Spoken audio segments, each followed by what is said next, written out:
एक नेता ने इतना भी कहा, और मैं कोट करना चाहता हूं, कि भाजपा की राजनीतिक वैक्सीन हम नहीं लेंगे। वैक्सीन का भी एक राजनीतिक रंग होता है कि ये जुबान बदलने की आदत हमें बंद करनी होगी। हमारे विपक्ष ने राष्ट्रपति जी का, देश का और इस लोकतंत्र का तिरस्कार किया है। प्रश्न यह है सभापति महोदय कि पहले लॉकडाउन पर प्रश्न उठे। लॉकडाउन क्यों, कितने दिन, किससे पूछ के किया आपने?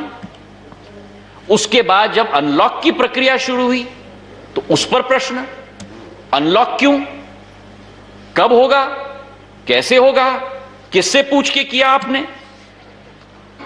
प्रश्न यह है कि हमारे कांग्रेस पार्टी के इस सदन के उपनेता श्री आनंद शर्मा जी ने स्वयं, जो गृह मंत्रालय के संसदीय समिति के अध्यक्ष हैं, उन्होंने स्वयं अपने रिपोर्ट में सरकार की सराहना की है, सरकार की प्रशंसा की है। और मैं दाद देता हूं उनको कि कोई तो है जो सही बोल रहा है।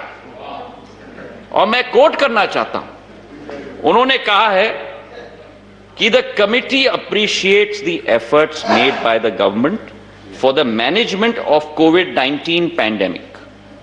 The lockdown gave the country time to ramp up its public infrastructure, build the capacity of hospitals and health workers.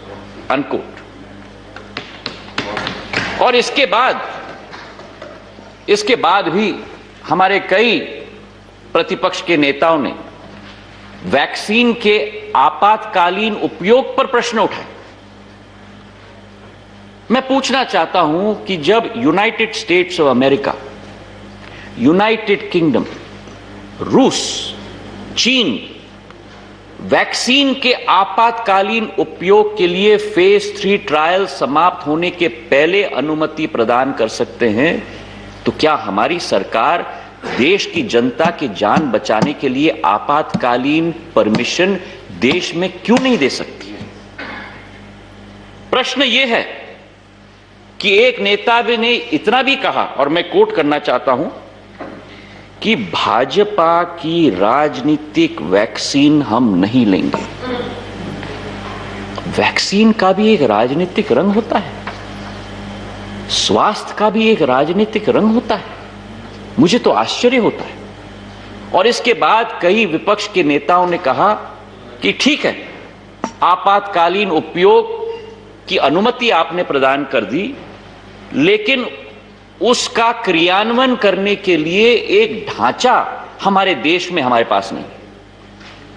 तो मैं बड़े विनम्र पूर्वक यह प्रश्न पूछना चाहता हूं कि जब यूपीए सरकार थी, जो स्वास्थ्य का बजट था 5 सालों का, सभापति महोदय 1 साल का नहीं, 5 सालों का 1,44,000 करोड़, उन 5 सालों में ये बजट को भी पूरी तरह से खर्चा नहीं किया, केवल 1,26,000 करोड़ रुपए खर्चा किया, मतलब 15% कम। और आज ढांचे की बात की जा रही है। प्रश्न यह है अध्यक्ष सभापति महोदय कि ये जुबान बदलने की आदत हमें बंद करनी होगी। चट भी मेरा और पट भी मेरा, ये कब तक चलेगा? देश के साथ खिलवाड़ कब तक चलेगा? जो आपने तब कहा था उस पर आप अड़ग रहेंगे तो आपका भी मान सम्मान बढ़ेगा। प्रश्न यह है सभापति महोदय कि 26 जनवरी को जो घटना घटी, जो गणतंत्र दिवस हर भारतीय के लिए एक गौरव का दिवस होता है, वो घातक दृश्य एक दर्दनाक याद बन चुकी है। 394 पुलिस कर्मियों और पत्रकारों को घायल किया गया। एक किसान ने अपनी जान खोई। राष्ट्रीय तिरंगे को लेकर पुलिस कर्मियों को पीटा गया और उनको कुएं में फेंका गया। राजधानी के कई हिस्सों को तहस नहस कर दिया गया। और उसके बाद भी जब यह सदन मिलता है, राष्ट्रपति अभिभाषण का बॉयकॉट करके सभापति महोदय,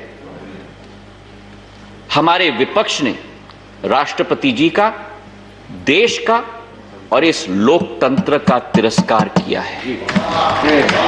आज मनोज झा जी ने कहा था हमें सुनना भी होगा और सुनाना भी होगा।